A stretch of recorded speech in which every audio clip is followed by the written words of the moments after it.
ఇక ఈ క్షేత్రంలో స్వామి సర్పరూపంలో పూజలను అందుకుంటూ ఉన్నాడని చెప్పుకున్నాం కదా. దానికి కారణాలు కూడా చాలా ఉన్నాయని చెప్పాం కదా. మొదటి కారణం చెప్పుకున్నప్పుడు స్వామి అనుకుంటాడట, బ్రహ్మను ప్రణవార్థం చెప్పలేదని బంధించినప్పుడు కుమారస్వామి వక్రబుద్ధితో నేను బ్రహ్మను అవమానపరిచాను కదా, దీనివల్ల బ్రహ్మను అవమానపరచడం వల్ల కలిగినటువంటి పాపాన్ని నేను పోగొట్టుకుంటాను అనుకున్నాడట. అలా తాను చేసిన అపరాధానికి శిక్షగా తనను తానే శాసించుకొని ఘాటీ క్షేత్రంలో తపస్సు ప్రారంభించాడు.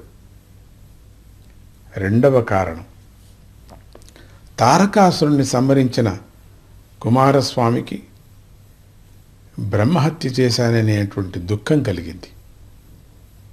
ఆ దుఃఖం నుండి బయటపడాలని బ్రహ్మహత్య పాతకాన్ని పోగొట్టుకోవాలని నిర్ణయించుకున్నాడు.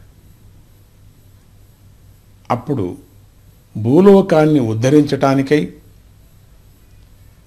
సర్పాకారాన్ని తీసుకొని తన పూర్ణాంశను వాసుకిలో ఉంచి కుమారస్వామి ఘాటీ క్షేత్రంలో తపస్సు చేశాడు. మూడవ కారణం,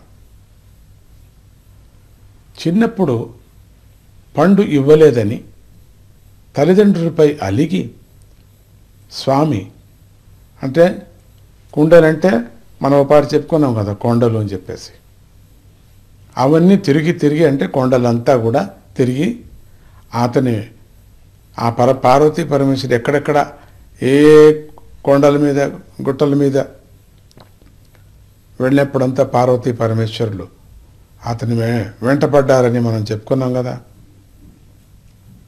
వాళ్ళ నుండి తప్పించుకోవాలని కుమారస్వామి సర్పాకారాన్ని తీసుకొని గుహలలో నివాసం ఉన్నాడు. గుహలలో ఉండటం వల్ల అప్పటి నుండి ఆయనకు గుహుడనే పేరు వచ్చింది.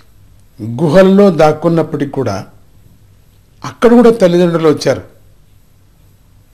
అక్కడ కూడా తల్లిదండ్రులు వదలకట్టుపోవటంతో ఏం చేశాడు స్వామి, పుట్టలో దాక్కున్నాడు.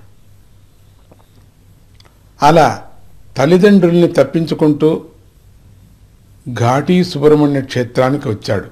ఇంకా నాలుగవ కారణం, దేవతలు తమను రక్షించిన కుమారస్వామి మీద ప్రీతితో ఒక క్షణం కూడా ఆయన విడిచిపెట్టుకోకుండా ఆయన వెంటే ఉండసాగారు.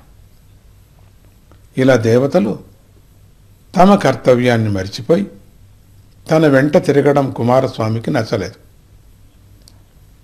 దేవతలను మీ పనులకు మీరు వెళ్ళండి అని చెప్పాడు. అయినా వాళ్ళు ఆయన మాట వినలేదు. అందువల్ల కుమారస్వామి సర్పాకారాన్ని తీసుకొని వాళ్ళకు కనిపించుకోకుండా భూలోకంలో తిరిగాడు. ఇక చివరికి స్వామి కనిపించకపోవటంతో ఆయనను తృప్తిపరచడానికి దేవతలు వాళ్ళ పనులకు వెళ్ళిపోయారు. ఐదవ కారణం, ఒకసారి సనకాది మహర్షులు శివదర్శనానికి కోసం కైలాసానికి వచ్చారు. ఆ సమయంలో ఏం జరిగిందంటున్నారా? జై గురుదత్త, శ్రీ గురుదత్త.